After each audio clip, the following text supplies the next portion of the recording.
Jemi rikthyer në She's on Air në Top Albania Radio me Krist.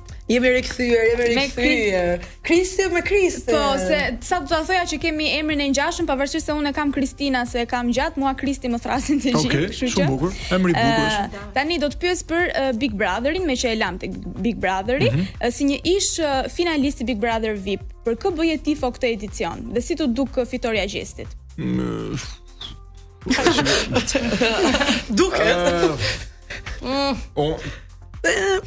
Tifo nuk bëj unë dot për atë shtëpi. Nuk edhe unë po e mendoja këtë. Nuk më bëhet të bëj dot tifo, se të bëj tifo për një performancë të tillë nuk e kuptoj pse. Ka shumë performancë të tillë. Domethënë situata ku tifoziteti i përshkallëzon në një shkallë që unë nuk e kuptoj. Kuptoj që mund bësh tifo për 2 ekipe deri aty dhe atë dhe vend dyshim, se domethënë tifozliku i njerëzve është për mua është një gjë shumë e rrezikshme. Po kush ka qenë i Big Brother preferuar im ishte definicioni i tifozlikut deri në rrezik. Kush ka qenë më i miri në lojë, domethënë? Më i miri në lojë. Ta fillojmë nga fillimi. Ta them të drejtën? Po, të drejtën. Big Brother nuk është lojë. Më fal. Big Brother siç bëhet në Shqipëri nuk është Big Brother, është një shtëpi në Shqipëri që filmohet. Pse? Big Brotheri mbi të gjitha do subtilitet në mënyrën se si ti trajton marrëdhëniet aty. Edhe nuk kishte asnjë subtilitet nga Big Brotheri te i tretë e i katërt. Unë parashikoj që Big Brotheri domethënë në vijim do bëhet më i dhunshëm fizikisht, domethënë po shtym. Po dhe unë ashtu mendoj. Po shtym çdo herë maksimumin e tolerancës ndaj dhunës aty brenda. Çdo vit më shumë e më shumë. Po a mendon nëse do ishe pjesë e këtij edicioni do ta kishe arritur fitoren dhe kishe kapur? Unë besoj që në çdo situatë sociale unë arri një far fitore. Nice one. Kështu që më super përgjigjemi ish, pra ne kemi të shkuar edhe vetë She's on Top që ndonjëherë të emocionurit fitues të mund të jesh të ecësh shumë më përpara. Unë jam shumë kurioze të di marrëdhënien tënde me Casey, ndori prap këtu, me që jemi te Big Brother. Tani marrëdhënia jote me Casey nuk prish. Jo, marrëdhënia me Casey dhe Sabianin, se Casey Sabiani ishin paraqes. Po ta mbaroj një herë të lutem. Jo, nuk lejo këtë. Tani marrëdhënia u prish pse erdhi Sabiani brenda, se Sabiani vetëm ngeli vetëm për të futur krevat aty, se kështu në divan ulën. Apo si funksionoi, si ishin rrethanat aty brenda, kishit kimi, s'kishit kimi? Le ta lidhim pak më shumë me temën, mendoj unë, a e përdore ti Casey apo përdori Casey ty? Në lojë. Kjo është edhe kjo është kjo që thash, nuk e di ose e thash përpara, është në domethënë dy njerëz gjithmonë përdorin njëri tjetrin, edhe në marrëdhënie. Unë madje në marrëdhënie mund të vi dhe një rast që mund të përdor dhe babin. I bie fjala. Përdorin njerëzit ashtu është ndërtuar edhe në dashuri dhe në romanca juaj ishte në një lojë. Kështu që ajo loja të ngriti më shumë ty dhe uli më shumë Casey, apo si funksionoi? Apo ngeli ti është lojë.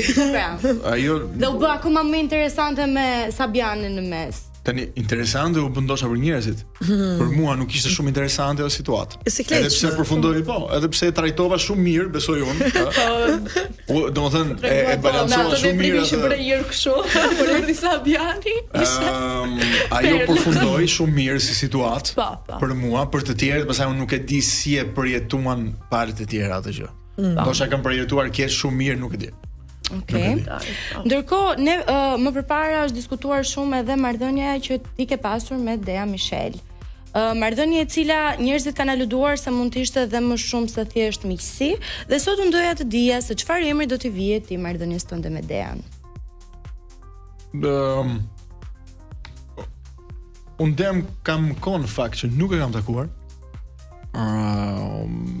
Shiko, me Dean nuk kisha marrëdhënie shumë korrekte. Edhe kjo ideja që momentin që ti afron një femër duhet patjetër të bëhet në kuadër romantik. Edhe këtë nuk kupton, është një presion për të dy që po, është çik, është e rëndë, është situatë e rëndë. Se përdoren për shumë njerëz, e kupton dhe kjo nuk është normale, se ti mund të kesh dhe shoqe, mund të kesh edhe kolegë. Publiku, do të tregon një far mungesë, domethënë. Po ti tani nuk kishe ndonjë tërheqje për Dea. Un për Dean e kam thënë gjithmonë që ne ishim shumë korrekt me njëri tjetrin. Nuk besoj që ka pasur. Dhe do ma thuash çfarë emri mban marrëdhënia juaj tani? Po nuk ka emër, nuk kam dëshirë ta definjoj për shkakun. Po se quan as shoqe?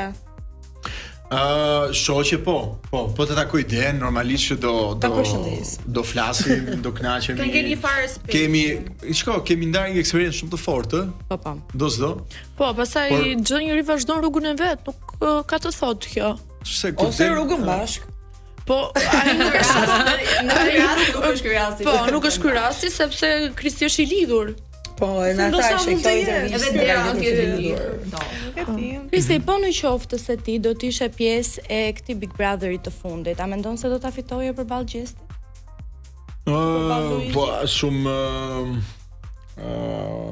ndoshta do bie akoma më shumë në sy se ai ishte akoma më shumë performant fizikisht, shumë performant. Ndoshta mund të fitoj edhe unë, po. Okej. Ndoshta mund ta fitoj edhe. Po nga Iliri deri tek Gjesti, si do mi rendisje cili është fituesi më I fortë. Futur këtu edhe Luizi. Më I fortë? Në çfarë aspekti më I fortë? Kush e meritonte më shumë nga të gjithë? Kush e meritonte? E zëm se është një Big Brother me këta 4 fitues. Cili nga këta do ta fitonte? Kemi dhe Eglat se. Po të ishin 4, ë? Po. Është edhe Egla, po, është edhe Egla. Ka fituesit. Kush do e fitonte? Okej, unë do them Mbas mendimit. si mbas mendimit tim. Asnjë. Më duken Do e fitonte prap Luizi? Nuk besoj. Pak e vështirë. Nuk besoj që do e fitonte prap. Nuk e besoj. Nga kush do kishte më shumë konkurrencë? Nga Egla apo nga Iliri? Se Gjestin dyshoj. Ka pyetje pak më të thjeshtë, kush do doje ti më saktë nga këta të katërt? Shiko, pyetja interesante. Ta përgjigjem mirë. Duke se ai rastisej në një vit ku nuk kishte si ai. Nuk kishte domethënë ishte në fakt kaq e thjesht ta mbizotrohen atë që bënte ai, thjesht rastisi nuk kishte. Po mendon bë mitizimi se ishte fenomen, me thënë pastaj e kopjuan pak mendon në lojrat në vazhdim? E kopjuan si një model? Po, u bë model. Absolutisht u bë model. Po, dhe pse u bë model, prap ti nuk mendon se mund ta fitonte vet ai? Jo, po. Po, a nuk mund fitoj origjinali përballë kopjeve? Jo, se ka deri disi ka pas një farë përmirësimi nga ajo gjë. Okej. Do të thënë dhe kopja është ka mësuar pak. A mendon se kjo Egla Ceno si femër do t'i vinte rreshtore këta çuna dhe do ta fitonte vet?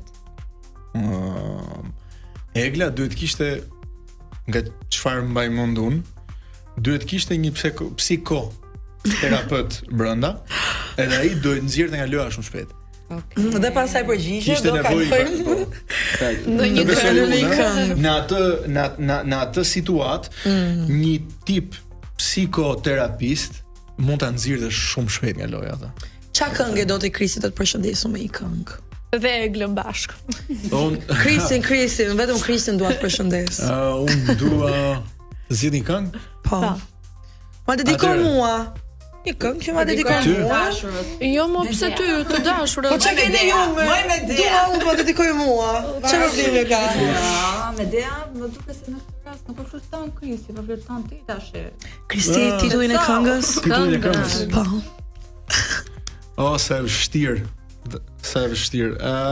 Okej. Unë do vë Kanye West. Flashing lights. Can't tell me nothing. Edhe ju përshëndesim gjithëve. Maestro. Hajde Flori. Mbushe.